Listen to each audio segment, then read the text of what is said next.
Hey everyone, this is Fernando doing another video for More Survivalists. In this case, I'm going to be talking about the importance of cash. And is cash really king, or is cash something that loses completely its value during an economic collapse? And this is basically because of an email that I got. It says, "Hi Fairfile, bought your book a couple years ago, have read it 3 times and use it as reference. Read your blog as well, so I know where you're coming from.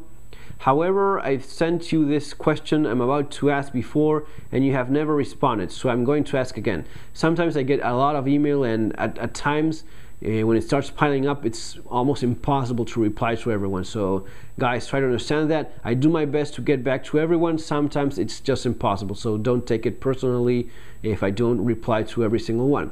You advocate keeping a sizable amount of cash on hand during SHTF, which I do not understand. My thought is, why not keep wealth in the form of silver, a true store of value?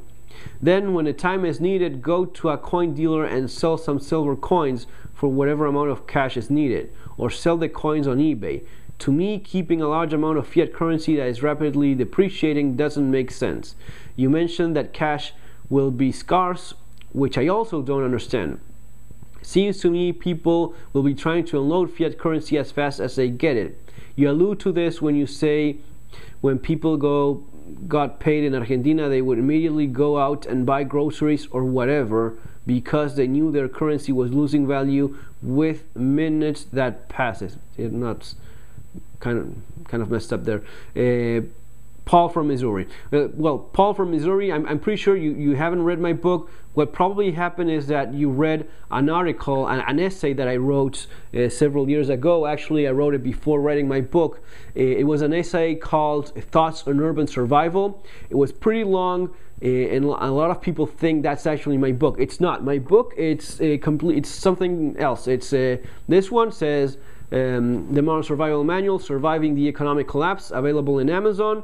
In Thoughts on Urban Survival, it's an essay that's all over the internet because it's been reposted time and again and such. But it's not my book. It's my book. It's somewhat based on that essay, but it's much more information. This is 254 pages of information, just text, no drawings, no pictures or anything. So it's a lot more. I think that Thoughts on Urban Survival was like 33 pages, so it's really not the same thing. It's completely different. So I'm pretty sure what you read was that, because in my book, yes, this is shameless self-promotion, but guys, I really do mean it, that a lot of the topics that I cover here I cover much better and in more detail in my book. And if you're in doubt, just go on Amazon, check out the reviews. People are very happy with it. The reviews are generally very positive because I think that it is good information, and it's the type of information that people do appreciate. So yeah, I'm sure this person didn't read my book and read that essay that I wrote before writing it. Mostly because here in page 182, the title says Cash is King. And I explain there in Cash is King that sometimes, like in the case of, I explain the case of Zimbabwe, where the fiat currency did lose all its value and it just became pretty much worthless. You needed piles of that fiat currency that was completely depreciated to buy anything at all, and a single bill was just pretty much worthless. And I explain, which is a good metaphor, how some of the people in Zimbabwe panning for gold would just use those bills, those worthless paper bills, for wrapping little pieces of gold. A good metaphor of the useless piece of paper compared to the little pieces and nuggets of gold that was something that really did have value. Then again, you have the case of the Weimar Republic, another example where the fiat currency pretty much becomes worthless, just good for burning. So there have been cases when a fiat currency does lose completely its value, or pretty much ends up losing all its value. Now, at the same time, these things tend to happen in countries in economies that are kind of shaky and not that solid. In some of the world leading countries, the more stable economies, this is extreme. I'll be saying extremely. It is very unlikely to happen. So as to put it some way, not going to be saying it's impossible because it is within the realm of possibilities, but it's very unlikely that a solid economy loses its value completely. Argentina would be a good example of somewhere in between those, and that makes sense given that Argentina is also somewhere in between those, because it's not Zimbabwe, it's not a completely messed up place, very struggling in almost every sense, but it's not really like a solid, truly developed economy, and it's not as stable as a country, especially if you're going to be comparing it to the United States. So what ended up happening in Argentina when the economy collapsed in December 2001 was that the currency of Argentina, the peso, ended up losing about 66% of its value almost overnight, and that's pretty bad. I mean, it's an awful feeling to see your money just, the sensation would be like melting in your pocket. You just feel it's melting because it's buying less and less not each passing day, like each passing hour, it's buying less stuff. And you would be thinking, oh, that's the example of money being worthless, so cash is not king. Well, it is. In spite of that happening, cash is king, and cash was king in December 2001 in Argentina, in spite of losing so much of its value. Why is that? Because when banks closed and bank accounts were being frozen, at the same time many stores were not really accepting credit cards anymore. Eventually they started using them again and accepting them again, especially the bigger stores and groceries chains and such. But in general, you just needed cash. But at the same time, you needed cash, but banks were closed. They were not even opening their doors, and ATMs were running dry constantly. And you were limited to the amount of cash you could get out of the ATMs, about, I think it was like 300 pesos a week or something like that.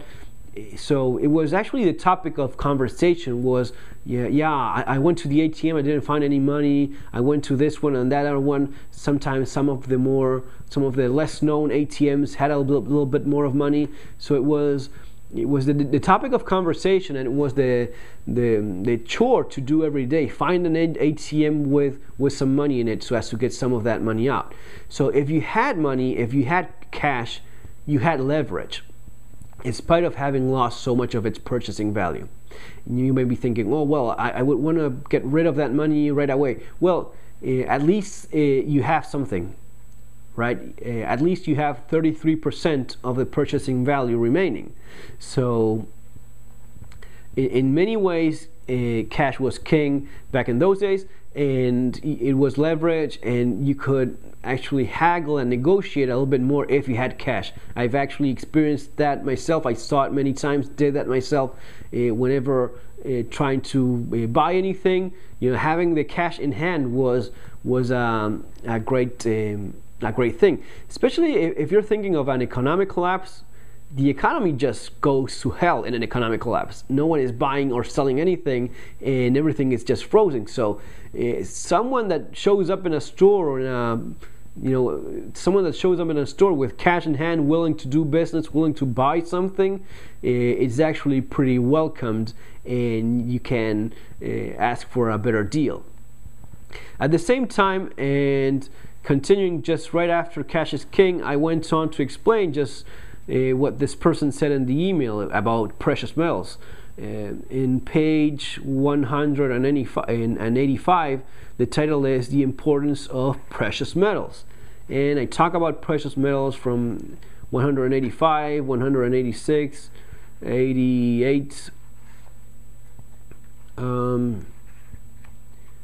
So yeah, until 190. So I talk about the importance of precious metals for a few pages, explaining why is it important, how it is that you would be using it. So I do cover all these things from the question in the book, actually.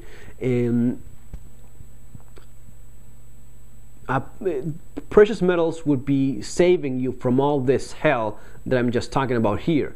precious metals. Anyone that had a crystal ball back then, if anyone could go back in time right before the banks closed their doors, everyone would empty their accounts and put that. In Argentina, would probably be putting in $2, but gold and silver would be options as well, actually, and it would be preserving your wealth, saving you from the devaluated currency. Anyone that could go back in time, that's what they would do. So if you have a crystal ball yourself and you're looking at it, and the United States is going to be devaluating on the dollar next week, of course having precious metals saves you from that. Precious metals retain their purchasing value, especially when something like that is happening, when there's a shaky economic scenario and the fiat currency is dropping. Instantly people turn to gold and silver for shelter. So it is probably the best shelter for that sort of thing. Now, how is it that you would be using it? Yes, of course, everyone in Argentina that could have done that, they would have done it if they had the warning.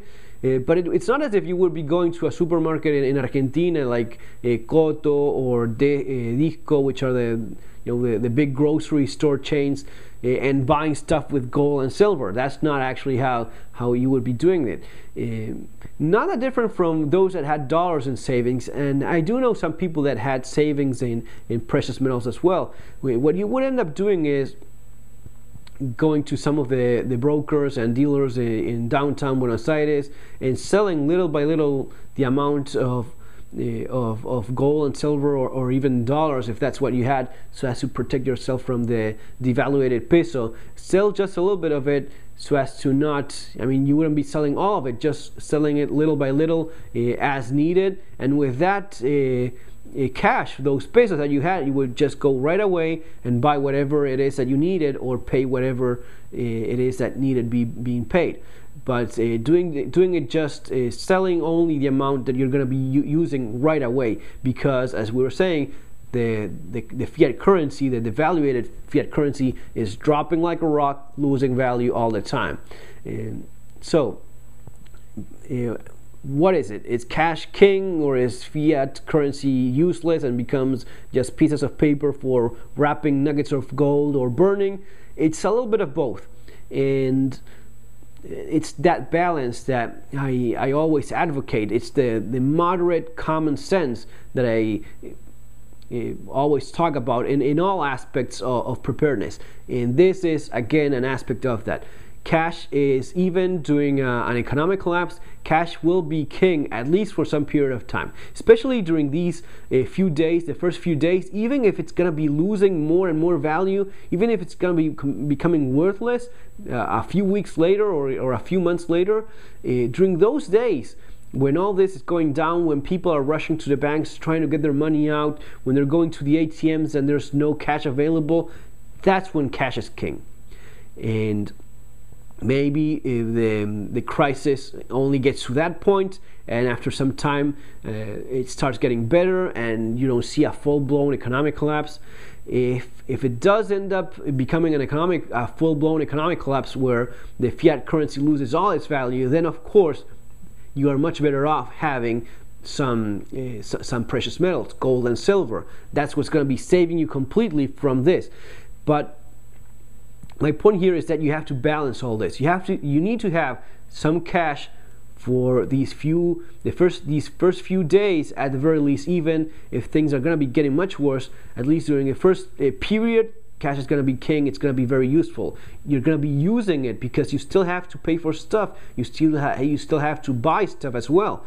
Buying the normal things, your normal expenses, you still have to cover those. So have some cash for emergencies. Usually I recommend having at least a month worth of expenses, if at all possible. That's going to be making sense. Even if it's an economic collapse that you're looking at, having a month worth of expenses in cash, you're going to be using it, and you're going to be thanking me if you ever have to go through that.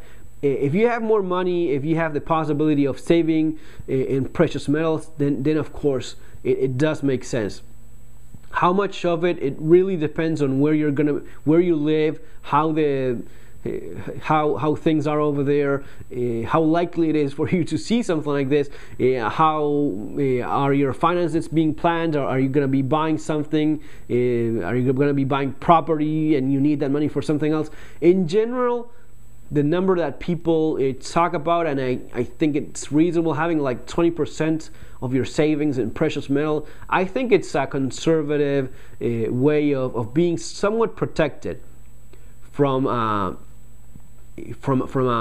huge, an important, a significant financial crisis. If the currency is dropping like a rock, those precious metals are going to be saving you. For example, if you live in a country, a developing nation, as they call it these days, instead of third world country, with a very shaky fiat currency, maybe you want to have that in precious metals. Maybe you want to have some of that in a more solid, foreign currency like dollars or euros, which is what the guys in Argentina would end up doing typically.